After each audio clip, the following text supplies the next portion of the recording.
আজকের বাজারে গিয়েছিলেন দাদা, আপনাদের দাদা বাজার থেকে দুটো জ্যান্ত চিংড়ি মাছ নিয়ে এসছে। আজকে মহাসপ্তমী, আমাদের বাড়িতে চিংড়ি মাছ খেতে হয়। আমি চিংড়ি মাছটা কেটে নেব, কেটে আজকে এটা দিয়ে আমি মালাইকারি বানাবো। কিভাবে বানাবো আমি সেটা দেখাবো।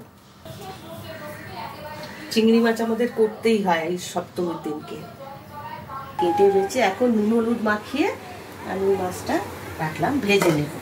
মাছ লাগছে দুটো, তার জন্য মালাইকারি করার জন্য কী কী লাগছে দেখুন। আমি এটা নারকেলের দুধ নিয়েছি, পেঁয়াজ কুচিয়ে নিয়েছি, আদা রসুন পেস্ট করে নিয়েছি, আর নিয়েছি নুন, লঙ্কা, হলুদ গুঁড়া, চিনি, গরম মশলা, একটু নারকেল বেটে নিয়েছি, টমেটোগুলো কুচিয়ে নিয়েছি, সঙ্গে দুটো কাঁচা লঙ্কা, আর ফোড়নে দেবো গোটা লঙ্কা, তেজপাতা, আর নিয়েছি জিরে গুঁড়ো, ধনে গুঁড়ো, ঘি লাগবেই, আর জল।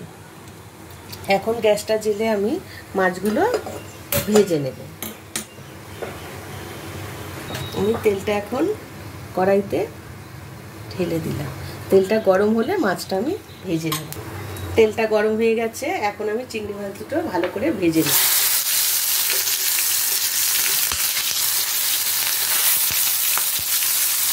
তারাগুলোও কিন্তু আমি রেখে দিয়েছি। মাছটা ভাজা হয়ে গেছে, এখন আমি গ্যাসটা কমিয়ে মাছটা তুলে নেব। এখন কড়াইতে আমি আরও একটু তেল দিয়ে দেবো। এর মধ্যে দেবো একটা গোটা লঙ্কা, দেবো গোটা তেজপাতা, দিয়ে দেবো দুটো, আর দেবো গোটা গরম মশলা।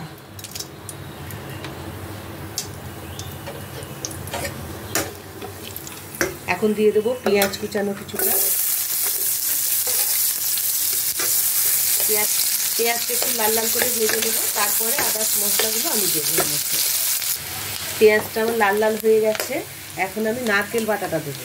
নারকেল বাটাটা সবটাই দিয়ে দেবো। চিংড়ি মাছের মালাইকারিতে নারকেল বাটা, নারকেলের দুধ কিন্তু লাগবেই। নারকেলের উপরেই নির্ভর করে চিংড়ি মাছের মালাইকারিটা। তেল বাটাটা একটু ভাজা হয়ে গেছে, এখন এর মধ্যে আমি সমস্ত মশলাগুলো দেবো। দেবো আগে টমেটো কুচানো,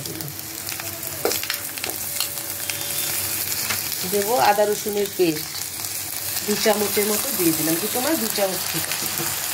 এখন দেবো নুন আন্দাজ মতো, লঙ্কা গুঁড়ো, হলুদ গুঁড়ো,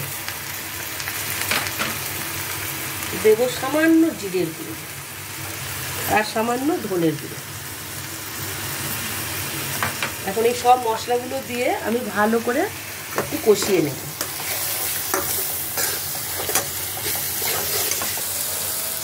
মশলাটা কষানো হয়ে গেছে, তেল বেরিয়ে এসছে।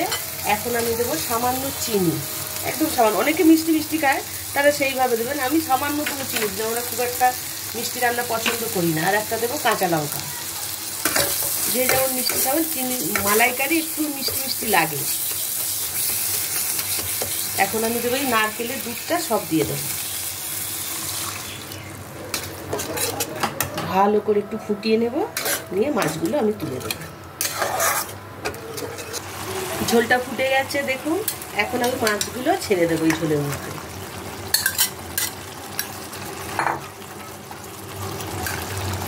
একটু ফুটে যাক, তারপরে আমি এটা নামাবো।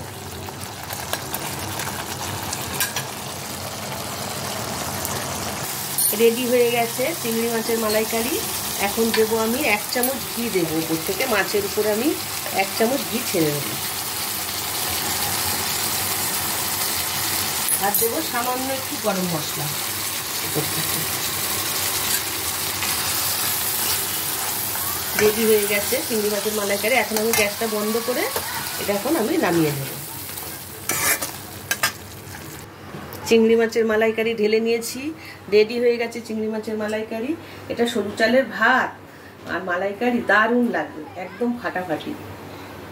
চিংড়ি মাছ আর ইলিশ মাছ নিয়ে কিন্তু একটা ঝামেলা আছে।